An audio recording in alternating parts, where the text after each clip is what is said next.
Bonsoir à tous, je suis très honoré d'être ici pour donner mon témoignage et je suis un membre de la communauté du Phénix.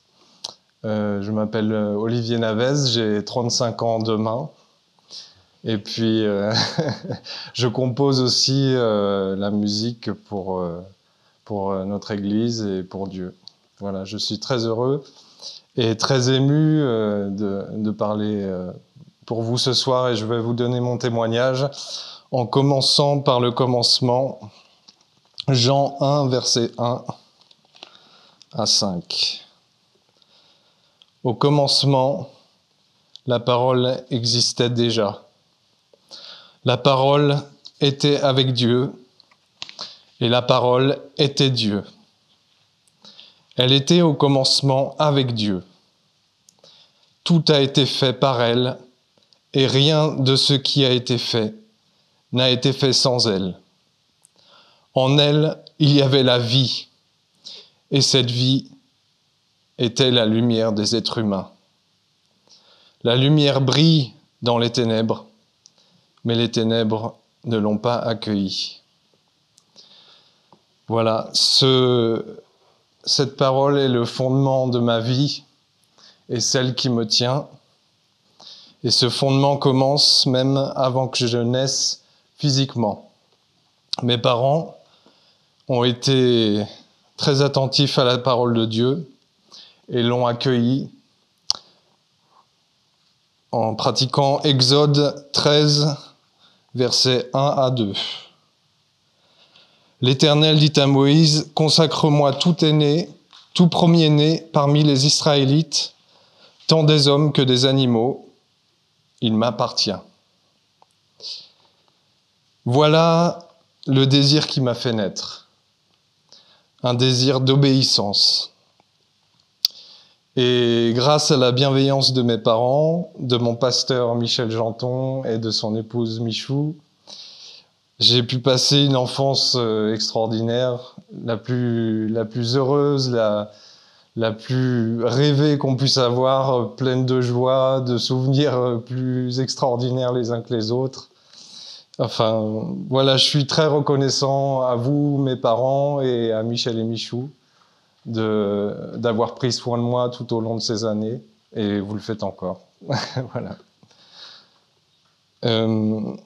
Dans ce bonheur, mes parents m'ont toujours donné l'exemple de mettre toujours en premier la parole de Dieu. J'ai donc depuis toujours assisté aux enseignements de la parole et à l'adoration que l'on rendait à Dieu et qu'on rend à Dieu. Avec ces années, quand je vivais par rapport aussi à l'exemple que j'ai reçu, à l'exemple que j'ai vu, j'ai pu comprendre qu'il était bon que je me force à aider la communauté dans les petites tâches, comme rendre service, comme être au service de chacun, selon ce que je pouvais, quoi, selon mes moyens. Et j'ai toujours vu que c'était vraiment très important et ça constitue encore ma base aujourd'hui. Et puis, en grandissant, arrivé à mes 12 ans, mon pasteur et mes parents m'ont conseillé de me présenter devant Dieu. Et avec un passage de la Bible et mon choix, et un passage de la Bible de mon choix, et de le lire à haute voix devant Dieu et la communauté. J'ai pas forcément compris tout de suite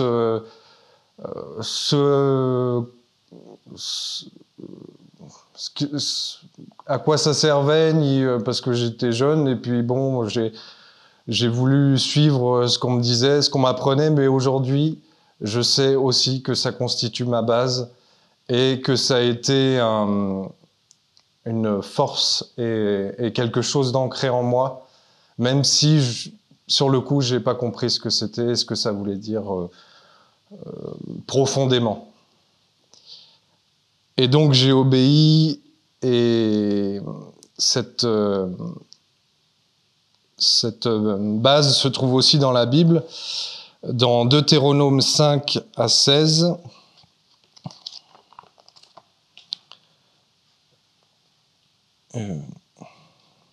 Honore ton père et ta mère, comme l'Éternel ton Dieu te l'a ordonné, afin de vivre longtemps et d'être heureux dans le pays que l'Éternel ton Dieu te donne. Voilà, j'ai voulu aussi honorer mes parents et c'est pareil une forte racine qui est ancrée en moi. Quelques années passent et puis je décide de me faire baptiser avec ce verset à l'appui. Marc 16, verset 16. Celui qui croira et qui sera baptisé sera sauvé, mais celui qui ne croira pas sera condamné. Je savais que je voulais être sauvé. Je voyais la différence de ce que je vivais dans la communauté et l'extérieur de la communauté, et je voulais être sauvé de ce monde, sauvé de ces péchés qui étaient en moi, dont j'avais conscience devant Dieu. Et je remercie Dieu d'avoir fait ce choix aujourd'hui et de m'avoir sauvé de beaucoup de malheurs.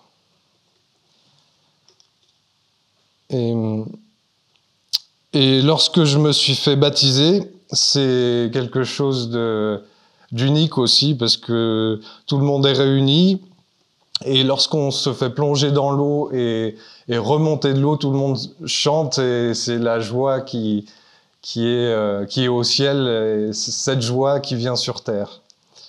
Et c'est très, très beau, et j'en garde un très bon souvenir aussi. Par la suite, je décide de faire des études de théâtre pour perfectionner ma présence sur scène, mon articulation, tout ce qui était en rapport avec la scène, parce que j'ai commencé à aimer chanter. Michel m'a fait chanter à l'église pour développer ce don. Et puis j'ai commencé à apprendre la guitare par la suite et à composer des chants pour l'église.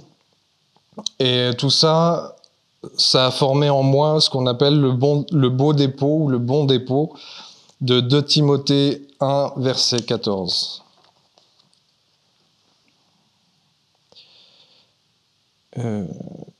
J'ai cru... Grâce au Saint-Esprit qui habite en nous, garde le beau dépôt qui t'a été confié. Voilà. Et ça m'a été d'un très grand secours quand j'ai fait mes études de théâtre à Paris. Ça m'a permis d'éviter beaucoup de pièges, beaucoup de souffrances. Pareil, tous ceux qui sont enchaînés à leurs désirs, à leurs envies, ça crée des passions. Mais ce que j'avais reçu m'a permis de me souvenir de toutes les racines qu'il y avait en moi, et ça m'a détourné de beaucoup de mauvaises choses. Et donc, j'ai pu voir, donc ces études ont été très enrichissantes, et j'ai beaucoup appris sur moi-même, j'ai beaucoup appris sur les autres, et c'était grâce justement à ce bon dépôt, j'ai pu vraiment m'épanouir, j'ai pu vraiment comprendre ce qu'il y avait en moi, comprendre ce qu'il y avait dans les autres, et ça, c'était vraiment 2 années extraordinaires. Pour ça, j'ai vu ma capacité à apprendre, ma capacité à me tenir, à avoir conscience de mon corps se décupler, et j'étais vraiment au mieux de mon assurance, on va dire. Et après avoir eu cette assurance, j'avais des ambitions qui commençaient à naître, j'avais des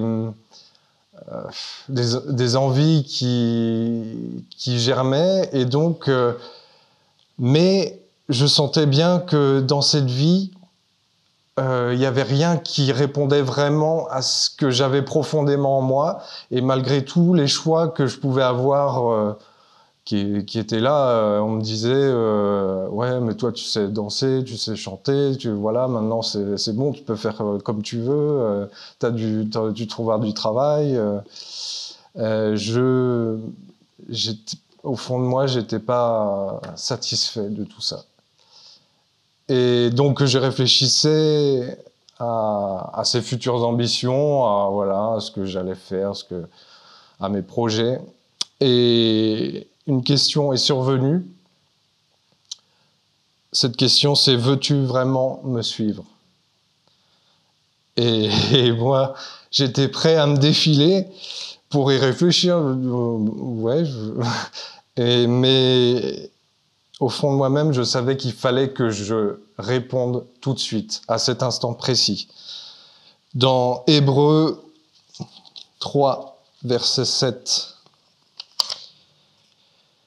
C'est pourquoi, comme le dit le Saint-Esprit aujourd'hui, si vous entendez sa voix, n'endurcissez pas votre cœur, comme lors de la révolte, comme le jour de la tentation dans le désert.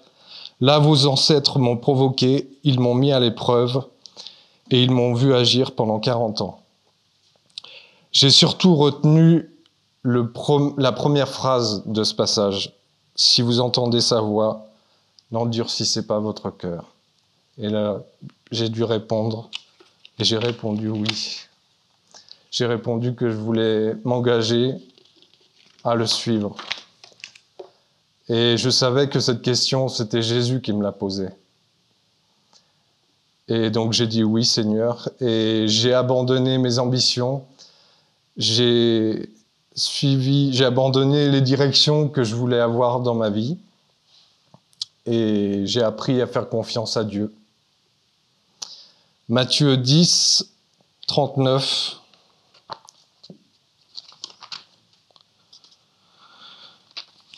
Matthieu 10, 39. Celui qui conservera sa vie la perdra, et celui qui perdra sa vie à cause de moi la retrouvera.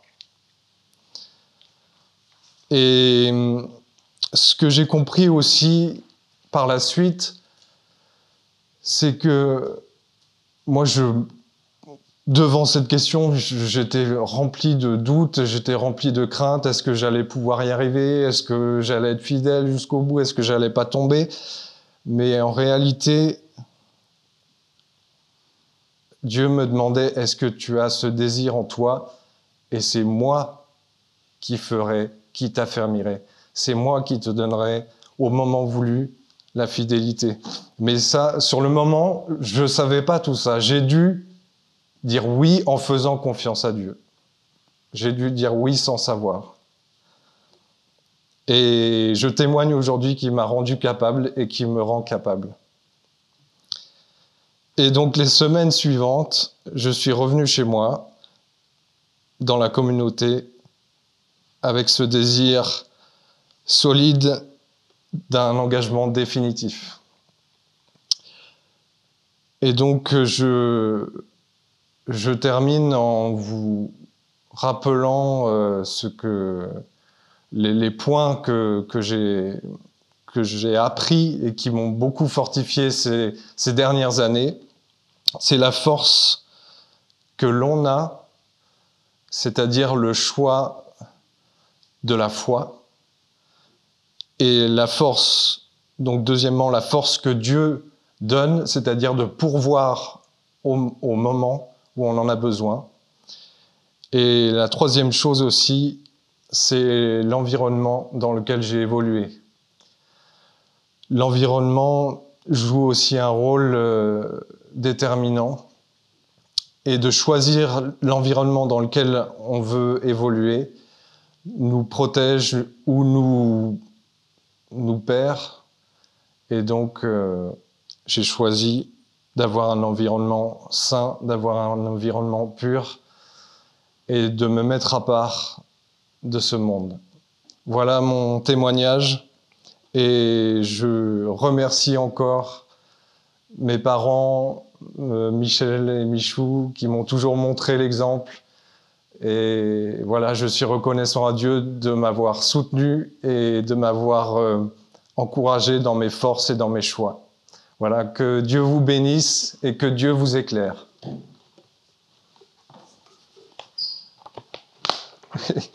Pardon. Alors, pour ceux qui ne m'aiment pas, je suis encore bien vivant, malgré les prophéties qui disaient que j'allais mourir. Rassurez-vous, je vais mourir quand même un jour. Mais la succession est là.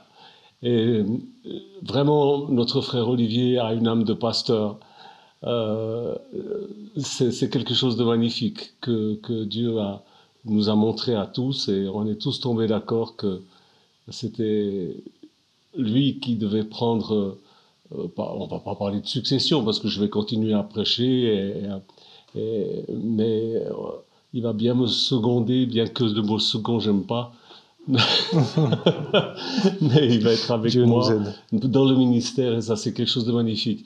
Il est déjà venu en Afrique avec moi, avec son père, sa mère, tout ça. Et on a fait déjà des exploits ensemble là, et on va continuer à faire les fous. Amen. Les folies de la foi. Oui. Et Oui. voilà. Donc j'ai toute ma confiance dans cet homme, et je vous demande de le respecter comme vous me respectez, vous qui m'aimez. Vous qui ne m'aimez pas, tant pis, hein, vous avez assez de prédicateurs sur le net pour vous amuser. En tout cas, moi je suis très content et très fier. Dieu te bénisse. Merci, dans ce ministère qui commence, et je prie au nom de Jésus-Christ que tu puisses être toujours inspiré pour bénir les gens qui t'écoutent. Oui. Au nom de Jésus-Christ. Amen. Amen. Amen. Au revoir.